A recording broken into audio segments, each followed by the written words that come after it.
Hey guys, it's Parsifal. I also go by Will, and I am back with another topic video. It is Aro Awareness Week 2022, so I am going to give you guys another annual Aro Awareness video. I apologize for the footage not being directly Arrow related like my other ones were.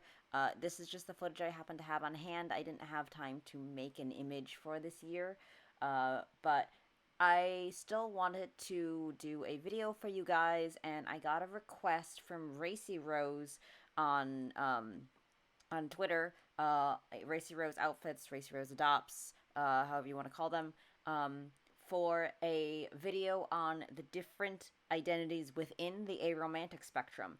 And I know that I haven't covered this yet because I've only covered a couple of things, but I do kind of talk about more than just 101 stuff, so I hadn't really thought to just go over some basics.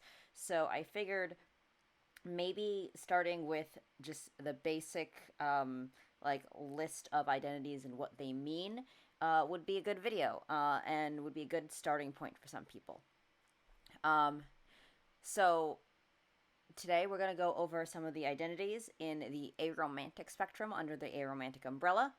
Now, just as a warning, I am 27 at the time of this recording.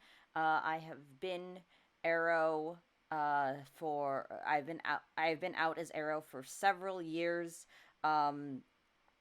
since at least I was in college. I know I was out in 2017. I don't know how far earlier I was out before that. So at the very minimum, like 5 years.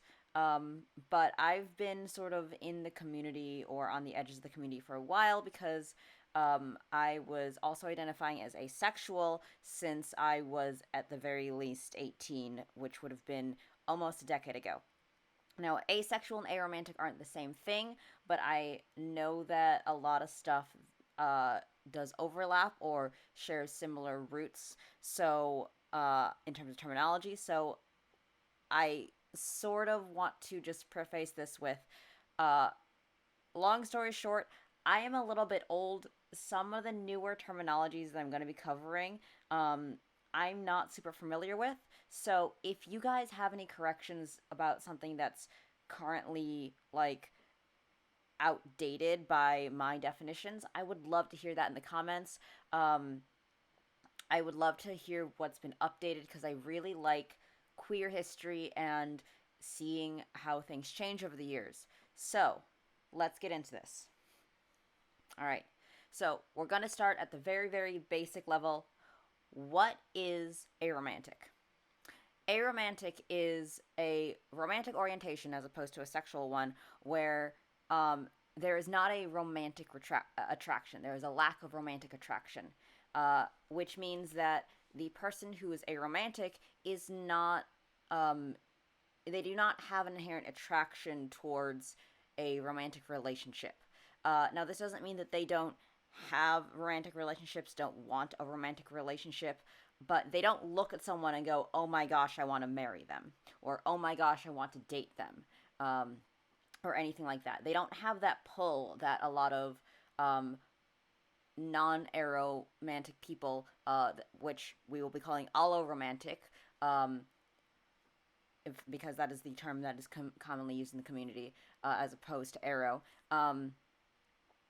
They don't have that instant pull. It's if you were to equate it to something similar, and this is just a very 101 basic level. This is not universal, but like the feeling of a crush is generally associated as a romantic feeling. You see someone, you start crushing on them, you think that they're like cute, you want to date them, and aromantic people don't feel that pull. I mean, some people do, it's complicated, but again, 101 level, basics. They don't have a desire to be in a romantic relationship or do romantic acts with a specific individual. Allomantic people, like, you can't really control your feelings over someone. Romantic attraction is involuntary, and you don't even have to know the other person for it to happen sometimes. It just happens. Um, but for aromantic people, that's not the case. They just don't have a pull towards romantic attraction to people. Now, this doesn't mean that they don't have sex with people. This doesn't mean that they don't have like long-term relationships with people. This doesn't mean that they don't feel love for like family or for friends or for other people, but they don't have that pull. So that's your baseline. Just aromantic does not have a romantic attraction or a romantic inclination. So, uh, going around along with aromantic or aro, which is shortened to aro, the next one I want to talk about is aroace or aromantic asexual. This is generally commonly the thing that people think of stereotypically when they think of asexual, because it's the idea that someone doesn't want any sort of relationships. They don't want a sexual relationship. They don't want a romantic relationship. They are on their own and they're fine being alone. They're asexual, or in this case, they're aroace or aromantic asexual. Because not having a sexual attraction does not mean that you don't have romantic attraction, but some people don't have romantic or sexual attraction, and so they are both aromantic and asexual, because romantic attraction and sexual attraction are separate, um, two separate attractions.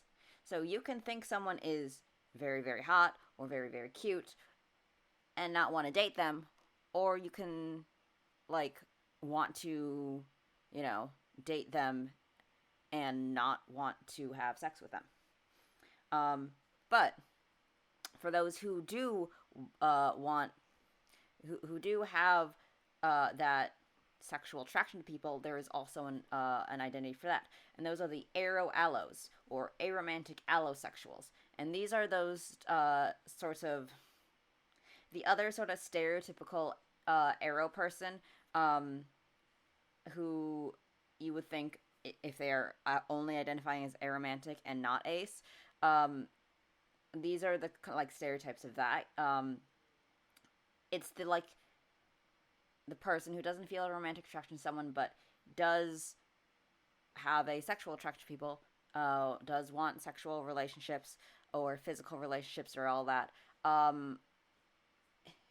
The negative stereotype really associated with aro-allos are like that they're manipulative and they're like only in it for like the sex or something like that, or they like are like one night stand type of people or anything like that, or they sleep around, and that's not really a flattering image, but it's it's the sort of stereotype that um they face a lot because they are not attracted to romance, but they are attracted to people physically.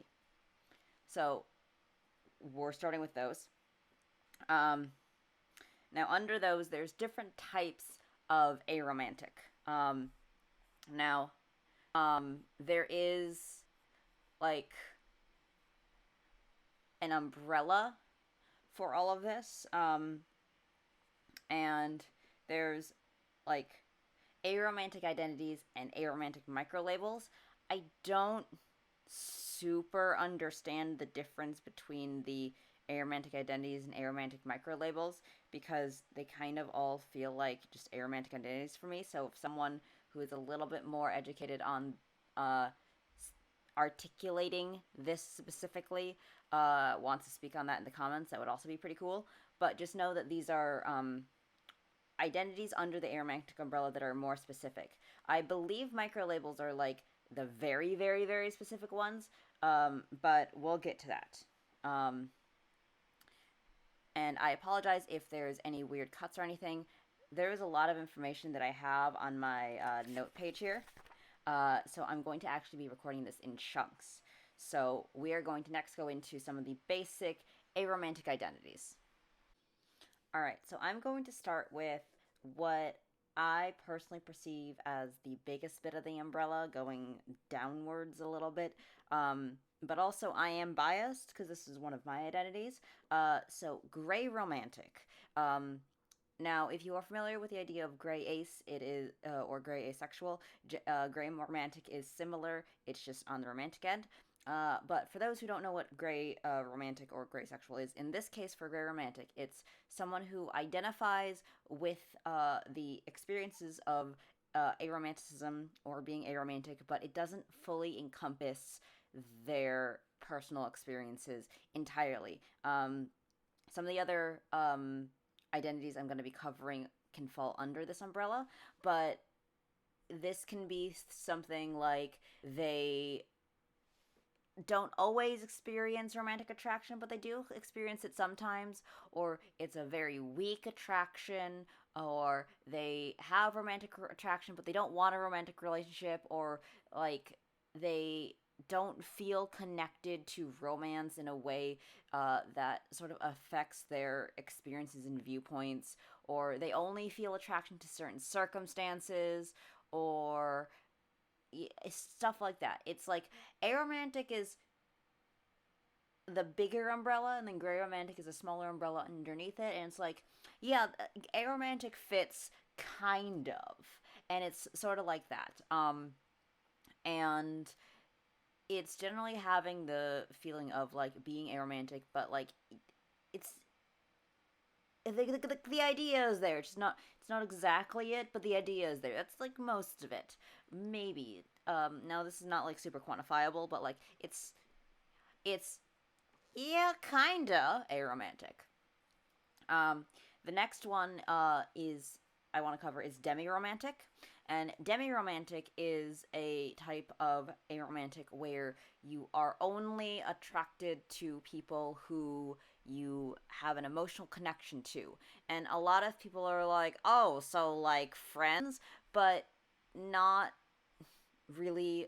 That's a kind of crappy stereotype as well that they get. Basically, you don't have any romantic attraction to anyone until there's a strong emotional or like intense like connection to another person. And it's kind of like I saw a comic a while back that I unfortunately can't find, and if I can find it, I'll link it below, but I apologize. It was a comic by a demi-romantic or demisexual where it's like everyone's houses have lights in them. Allomantics, allosexuals, their houses have lights in them, and you flip on the light switch and the lights turn on, and you flip it off and the lights turn off. But like, imagine everyone's houses are constantly lit.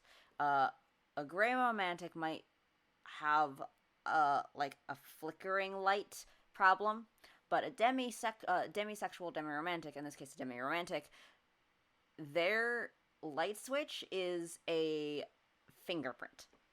Like the light switch is a fingerprint scanner, and it's only when certain people come over that they're comfortable with in their house, of course, that fingerprint will work.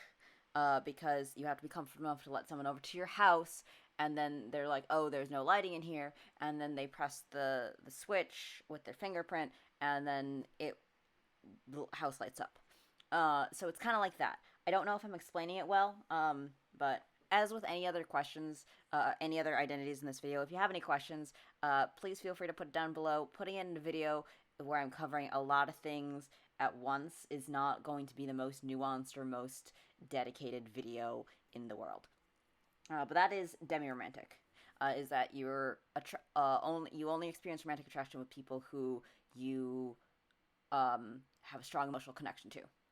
There is the other side of that coin, which is Romantic. It does have another name that I'm not super familiar with, Romantic, but I'm not super familiar with that one. But Romantic is when you get to know someone emotionally, your romantic attraction to them goes down. It'll plateau.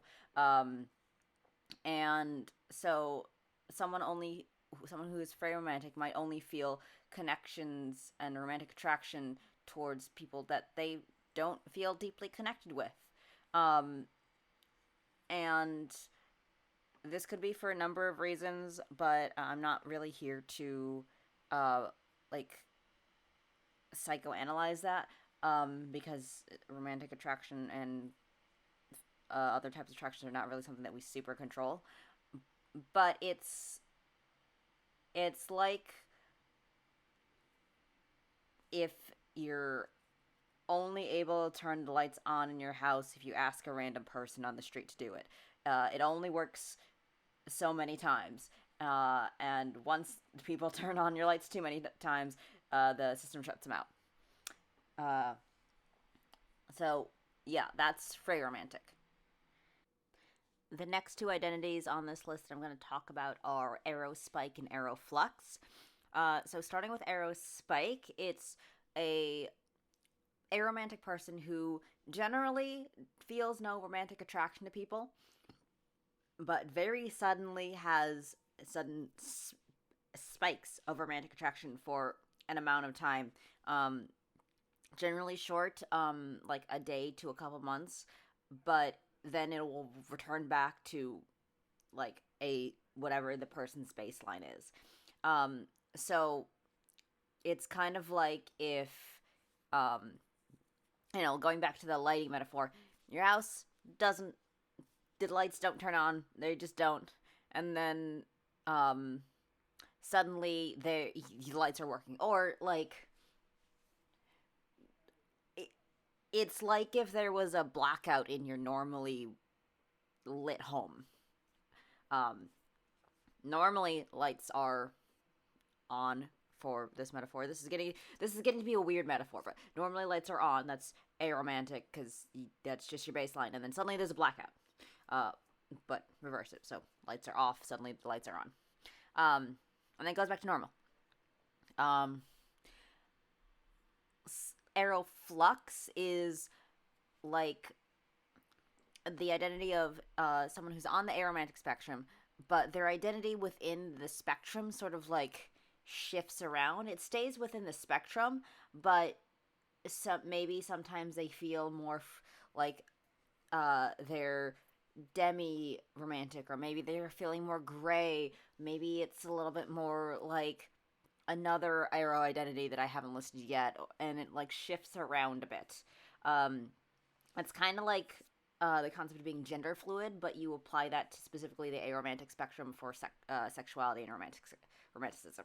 So it's like having a fluid romantic orientation, but it's always arrow. Um, then you have Romantic or a koi romantic. I'm familiar with this being a koi romantic, but because when I was younger, I thought I associated romantic with something else on the aromantic identity, but a koi romantic. So I'm going to be calling that a koi romantic since it's the term that I am familiar with. But know that it's the same thing as a romantic. It's the concept of someone who may experience romantic attraction but doesn't want it reciprocated. So, like, maybe they like someone, but as soon as someone likes them back, they're like, oh, no, I got nothing. Or, like, they like the concept of being in a romantic relationship with someone, but only in theory, not in actuality. Or, they if they get into a romantic relationship with someone, they get very uncomfortable with it.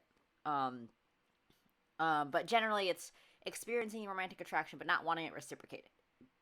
Um, and this is something that I thought I was a while back, hence me being familiar with the koi romantic. I don't use this label anymore, but I do think it was an important label for me when I was using it back in like 2015. But yeah, so it's not wanting romantic attraction reciprocated. Then there is Nebula Romantic, and So this is actually I'm gonna take a step back, and I'm gonna go back to a different one. Qual romantic. This is what I went to after I identified with a queer romantic. Qual romantic is also called what romantic or what the fuck romantic or WTF romantic, which I used this one as a label as well for a long time.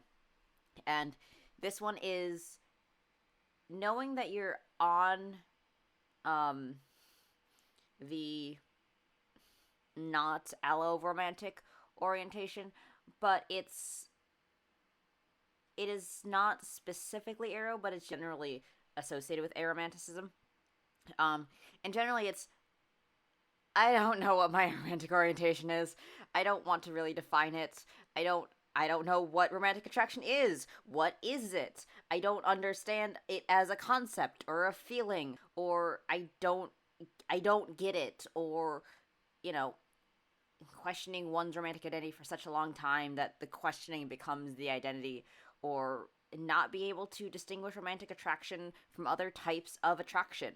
Um, now, the reason that I personally um, didn't use this, stopped using this, is because at a point I didn't want my identity to be just sitting in the question mark category. For me personally, I like answers, so I wanted to challenge my own feelings and try and see if I can find an answer. But some people don't. Some people, if it just causes them a lot of distress, or if it's just constantly a struggle, the questioning will become the identity, and that's what this one is. So, following on that, we have Platonic Romantic. And Platonic Romantic is underneath the Qual Romantic umbrella, and it's people who are aromantic, and they struggle or are unable to distinguish between platonic and romantic feelings, uh, which is why it's under aromantic, but also specifically under the Qual Romantic umbrella. It's because they can't distinguish between them or struggle to do so. Um, and this can be really difficult because of amatonormativity, or because maybe they like performative romance but they don't really have that romantic attraction, or the society is so romance coded and it's so seeped into the society that it's super hard to tell what is your feelings about something and what is just something that you enjoy doing because it makes you happy, and what is the difference between a friend and a romantic partner, and it's very difficult. um, and then going back to Nebula Romantic, that is similar to Platonic Romantic, where people are unable to distinguish between the difference between romantic and platonic attraction. But in the case of Nebula Romantic, it's due to being neurodivergent. Um, and specifically, like, people who are like autistic sometimes, as an example, struggle to understand some societal concepts. I don't particularly personally have a strong connection with my neurodivergencies affecting my romantic or sexual orientations. So I'm not super versed in this, and if anyone is a little bit more versed in it, please feel free to chime in the comments. But genuinely, being neurodivergent will affect your understanding of how you move around in society, how you understand certain societal concepts, and romance is kind of one of those. So sometimes people who are neurodivergent do have difficulty understanding something to a degree that is expected of them, and that can affect their relationship with their orientations. Um, but I don't. I am also neurodivergent, but I don't personally um, have that strong of a feeling towards this kind of stuff specifically. So I would love to hear from any of you guys in the comments if you do have this sort of um, experience. The next one I'm going to talk about is Romantic. Um, and Romantic is also similar to Core Romantic and Platon Romantic, but it's kind of like the difference between what you see on the outside versus what happens internally. someone who is Identity-Romantic is on the Aromantic spectrum, and they are able to categorize relationships and feelings as platonic or romantic based on outside factors, but internally there's no difference. They don't really feel a difference between them. It's just, well, it could be something like, well, I married this person and I kiss and I hug them, so I'm in a romantic relationship with them. This one over here, we go out to like see movies and we hang out on the couch, but I don't really kiss them or I hug them, so they're not really like I'm not in a romantic relationship to them, with them, and that's kind of what that is, at least to my understanding.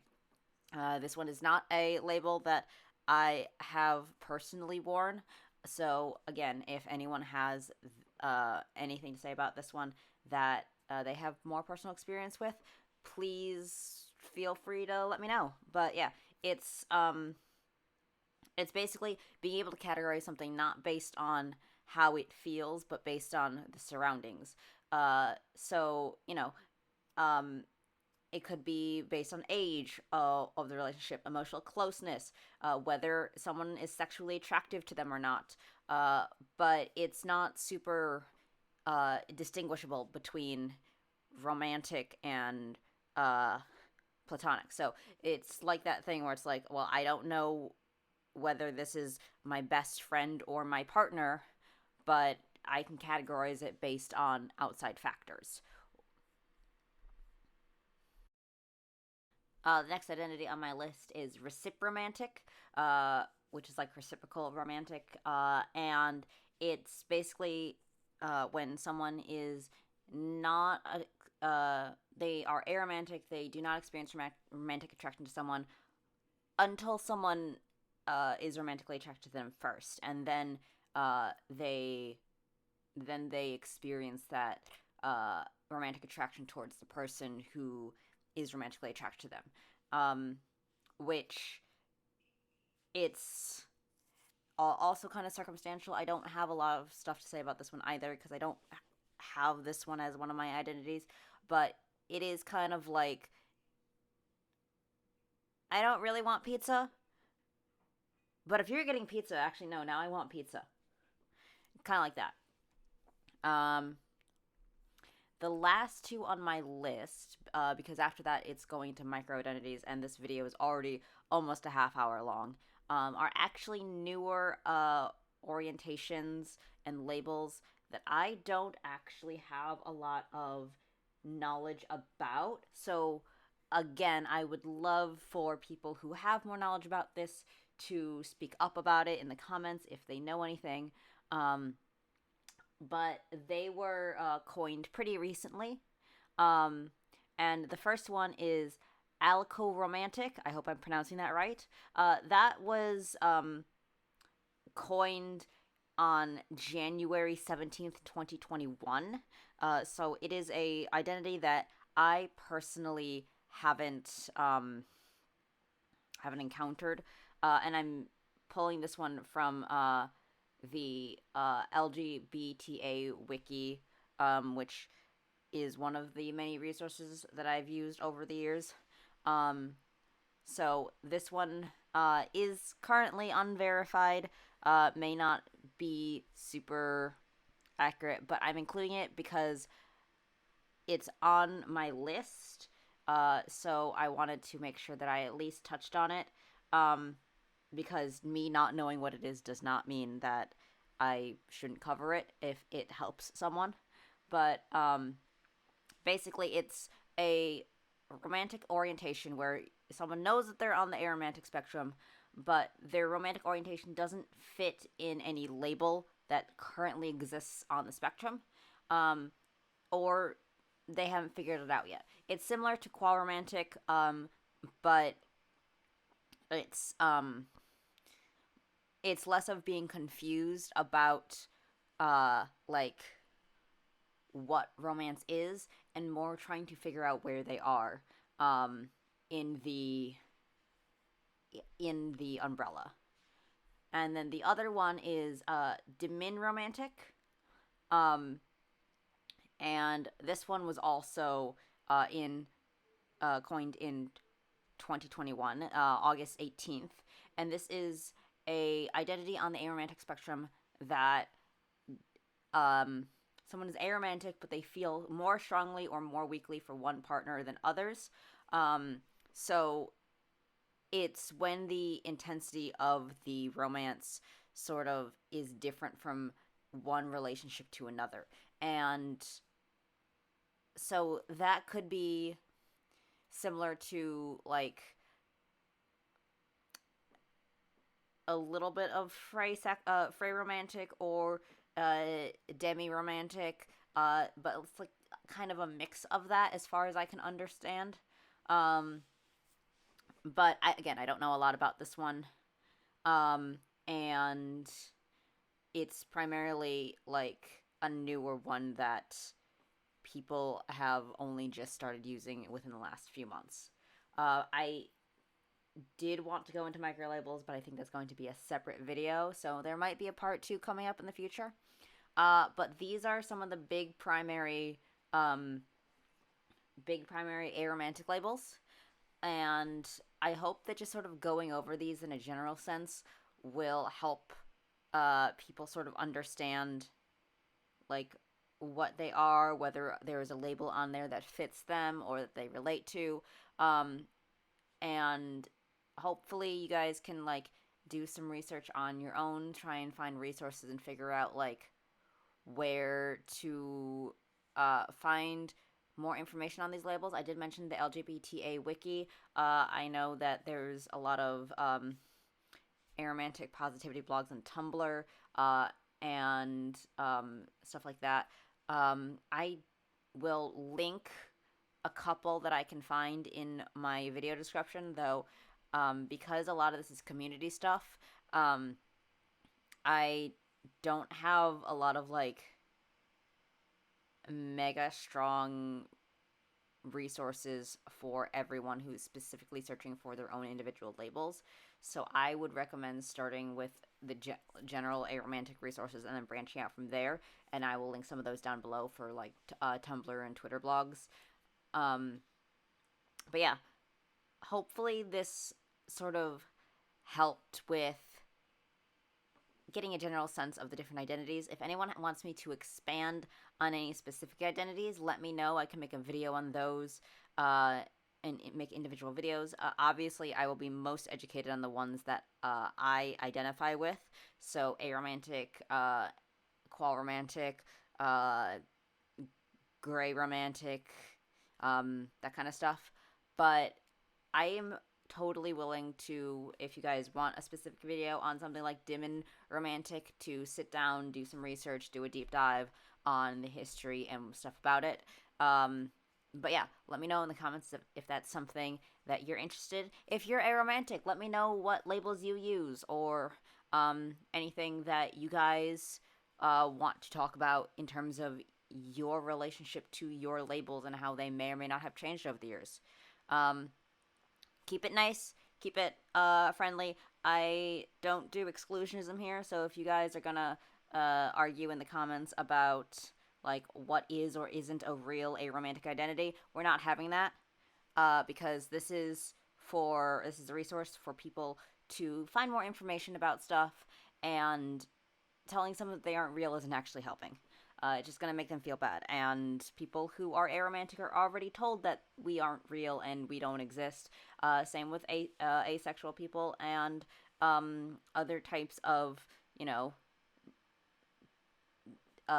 gender and sexuality and other romantic labels. So I live through the bi discourse. I live through the ace discourse. I don't want to see that in my comments. Thank you. But yeah, if you guys have any questions, let me know. And until then, happy Aro Awareness Week for 2022, and I will send you guys to the outro. Bye-bye. Well, that's the end of this video. If you have any questions or comments, you can put those down in the description below. I would love that engagement, or if you have any suggestions for future videos. Otherwise, any links to support me are going to be in the description below, including my Ko-fi, where you can toss me a tip. As usual, thank you guys so much for your support. Bye-bye.